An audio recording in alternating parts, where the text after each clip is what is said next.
ఈ రోజే డౌన్లోడ్ చేయండి. మీ ఫేవరెట్ షోస్ చూడండి. నాకు మా నాన్న కావాలి. నాకు మా నాన్న కావాలి. మా నాన్న కంటే నాకు ఏది ఎక్కువ కాదు. నాన్న కోసం నా ప్రాణాలైనా ఇస్తాను. నీ ప్రాణాలు నాకెందుకుమే? ఈ పెళ్లి చేసుకో చాలు.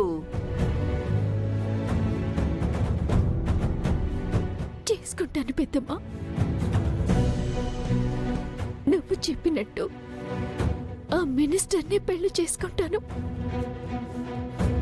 నాన్న ఎక్కడున్నారో చెప్పు పెద్దమ్మా. నీ మెడలో తాళి పడే వరకు ఆగు చాలు. ఆ తర్వాత చెప్తానుగా. ఇదిగో పద్దు,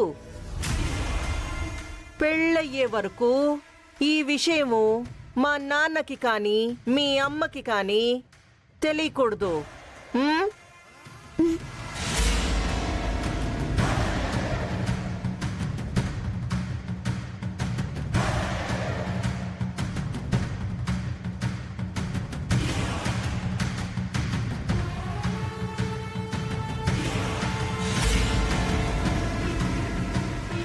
అదేంటి అఖిలాండేశ్వరి గారు మధ్యలో అలా వెళ్ళిపోయారు? ముహూర్తం కూడా పెట్టుకొనొచ్చారు. అమ్మాయితో ఓ మాట చెప్పి ఒప్పిద్దామని వెళ్ళాను మినిస్టర్ గారు. ఒప్పుకుందా?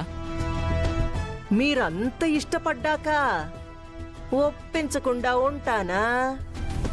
మా పద్దు ఒప్పుకుంది. అయితే ఆ ముహూర్తానికి నా పెళ్లి ఖాయమన్నమాట. అంతేగా మరి. ఏర్పాట్లు చేసుకోండి మరి. ఈ ఆనందంలో కాళ్ళు చేతులు ఆడటం లేదండి. మరీ అంత ఆనందపడకరా, పక్షవాతం రాగలదు. నీకేదన్నా అయితే మా అఖిల మినిస్టర్ కావాలన్న ఆశ ఆవిరైపోతుంది. పెళ్లి పనులు చాలా చూసుకోవాలి. ఉంటానండి, వస్తానండి.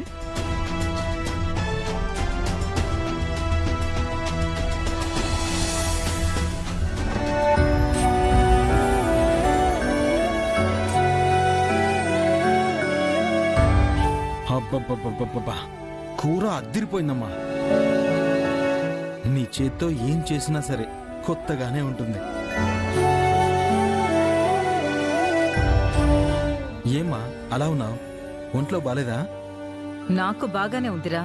నువ్వు చేస్తున్న పనులే నచ్చడం లేదు. ఏదో ఇంతకు ముందున్న ఊర్లో మనం ప్రశాంతంగా ఉన్నాము అనుకుంటే ఉద్యోగం అంటూ ఈ ఊరొచ్చావు. ఫ్యాక్టరీలో గొడవలు పడుతున్నావు. నువ్వెప్పుడు చూసావమ్మా? టీవీలో చూపించారుగా, ఫ్యాక్టరీలో గొడవలు, గుళ్ళో తలలు పగలగొట్టుకోవటాలు అంతా చూశాన్రా.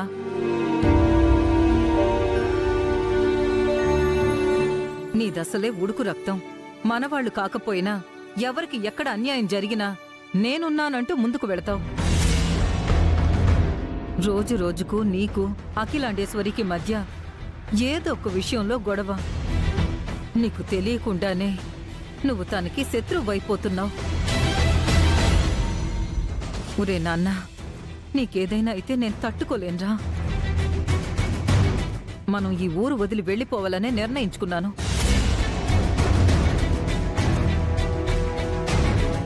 ఊరు వదిలి వెళ్ళిపోవడం అంత సులభం కాదని చెప్పాను కదమ్మా. 3 సంవత్సరాల అగ్రిమెంట్ ఉంది. అంతేకాక తెలుసురా, నువ్వు ఉద్యోగం మానేయాలి అంటే వాళ్లకు 10 లక్షలు కట్టాలి, అంతేగా? అంతేగా అంటావేంటమ్మా? అంత డబ్బు మన దగ్గర ఎక్కడుంది చెప్పు? తెస్తాన్రా, ఎక్కడి నుంచో తెస్తాను. తల తాకట్టు పెట్టైనా తెస్తాను. ఆ ఉద్యోగం వద్దు, వాళ్ళు వద్దు. ఆ డబ్బు కట్టేసి వెళ్ళిపోదాం, అంతే. అది కాదమ్మా, నేను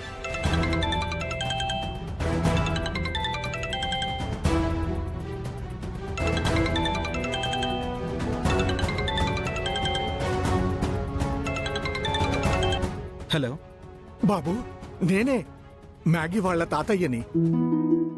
సార్ నమస్తే అండి. చెప్పండి సార్. నా మనవరాలికి బాగా బుద్ధి చెప్పావయ్యా. అదేం చేసినా భరించేవాళ్లే తప్ప బాధను పరిచయం చేసిన వాళ్ళు ఇంతవరకు లేరు. అది నీ వల్లే సాధ్యమైంది.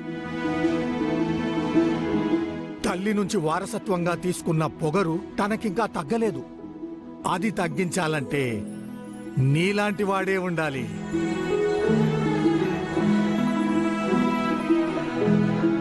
నువ్విలాగే ఇంతే ధైర్యంగా ఉండు. ఎప్పటికప్పుడు వాళ్ళకి బుద్ధి చెప్తూ ఉండు. తల వంచేవాళ్లే కాదు, తల దించేవాళ్లు కూడా ఉంటారని నా కూతురు, నా మనవరాల్లాంటి వాళ్ళకి తెలుస్తుంది. అయ్యో, నేను కావాలని చేయడం లేదు సార్. వాళ్ళు చేసిన దానికి నేను... బాబు, నువ్వేం నాకు సంజాయిసి చెప్పనవసరం లేదు.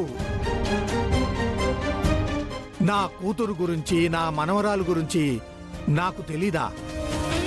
100% నువ్వు చేసిందే కరెక్ట్. అలా చెయ్యాలనే చెప్తున్నాను. నువ్వు చేసే పనుల్లో నీతి, నిజాయితీలే ఉన్నాయి, కానీ తప్పులేమీ లేవు బాబు. పోన్లేండి సార్, మీరు అర్థం చేసుకున్నారు. అవును బాబు, గుళ్ళోనే అడుగుదామనుకున్నాను, కుదరలేదు. మీ నాన్నగారి పేరేంటి? మా నాన్నగారి పేరా?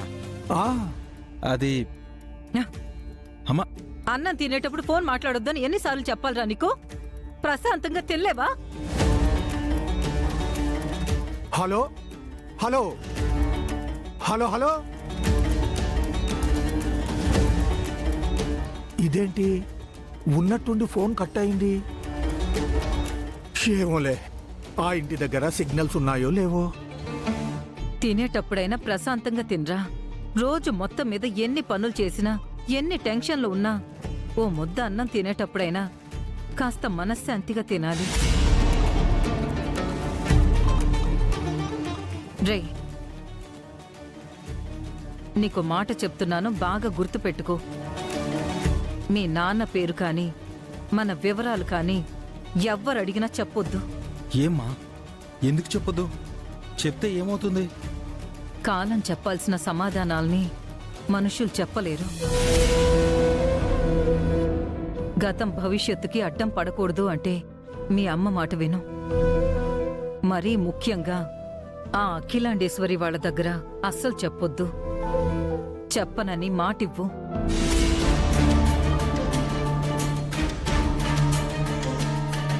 మాటివ్వరా? నాకు తెలియని గతం ఏదో ఉంది. ఆ గతం నాకు తెలియకూడదని అమ్మ ప్రయత్నిస్తోంది. ఇప్పుడు గట్టిగా అడిగి అమ్మను బాధ పెట్టడం కన్నా నిదానంగా తెలుసుకోవాలి. ఒత్తిడి చేస్తే అమ్మ ఆరోగ్యానికి మంచిది కాదు.